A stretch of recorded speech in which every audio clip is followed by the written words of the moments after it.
Welcome to the Elm Park Journey. My name is Diana Howe, and I'm the lay leader for Elm Park United Methodist Church. This is a web series that is bi-weekly. In each episode, we have a special guest that talks to us about upcoming events, programs, and announcements. My guest today is our senior pastor, Reverend Mike Biella. So how are you doing after your vacation? Doing well, a little tuckered out, but we'll get back on the road here soon. Okay. Well, a lot of things happened while we were gone. Over the last week, we had a special session of General Conference. Can you tell us what happened there? Yeah, it was. It was a culmination of a couple of years of preparation to try to keep our church as a one body, as a united Methodist Church. Despite the fact that there are folks, and we are represented with people all over the world, there are different cultures, there are different values, different norms. One of the beauties of United Methodism has been that we have a pretty big umbrella of theological thought, which as long as you're underneath that umbrella, you're welcome to be a part of the family. But sometimes that gets in our way, and the want to be right, not necessarily theologically correct, gets in the way, and we get into these votes where it's a very narrow margin one way or another. So at the last General Conference in 2016, the bishops were asked to get us out of this fix, this problem of these votes that are 50-50. Should we include LGBTQ people? Should we not include them? And if we do include them, where do we include them? And how do we include them? And it's always narrow, and whenever you have narrow votes like that, somebody's always hurt. It would be beautiful to come up with a consensus. So the bishops commissioned a group to meet called the Way Forward Commission. They worked on a plan for almost 2 years called the One Church Plan, which pretty much said that as long as you're under the umbrella of United Methodism, it's fine to make your own choices.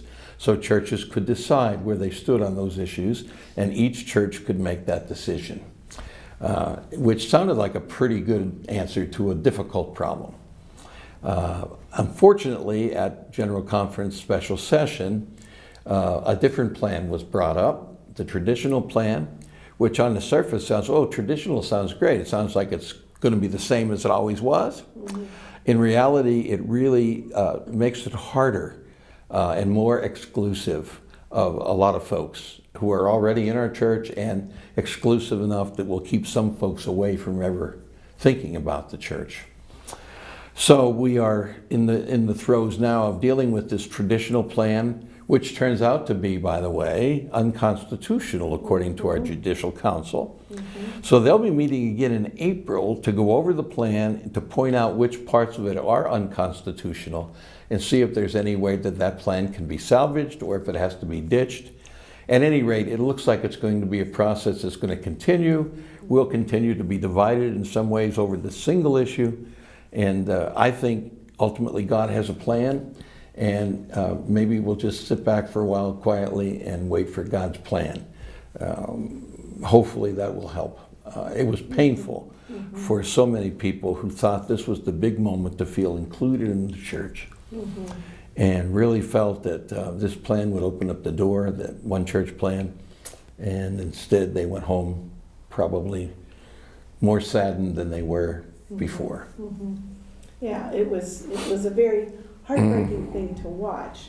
So a lot of people will be asking us, how does that affect us? Sure. And can you tell us what the answer is? Well, again, it's only what we perceive at the moment. I don't perceive it hurting us much as a church, although some individuals may be saddened by it. And we want them to know, and the community to know, that the sign we have out front is true. We welcome all people. And we will continue to welcome all people and love all people to the best of our ability throughout this process until I think God's desire to have a peaceable, beloved community comes about in God's time. And at the same time, we'll continue to work at it and make people feel as welcome as possible. Right. I do appreciate belonging to a welcoming church.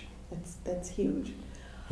So if any of you have questions about this, please feel free to contact Reverend Mike. I would like to thank everyone for watching this very important episode of the Elm Park Journey, and would like to thank Reverend Mike for being my You're guest welcome. today. If you haven't already, please click the subscribe button down below. If you have any ideas of topics we can discuss, please feel free to talk to or email Wes Biala, Reverend Mike Biala, or myself. Have a blessed week and always stay in prayer. Amen. As we share our blessings and our struggles, we can support each other as we explore God's call for each of us. Let us help each other find ways of making disciples for the transformation of the world. Grace and peace for the journey. At Elm Park, all are welcome because we are better together with God's help.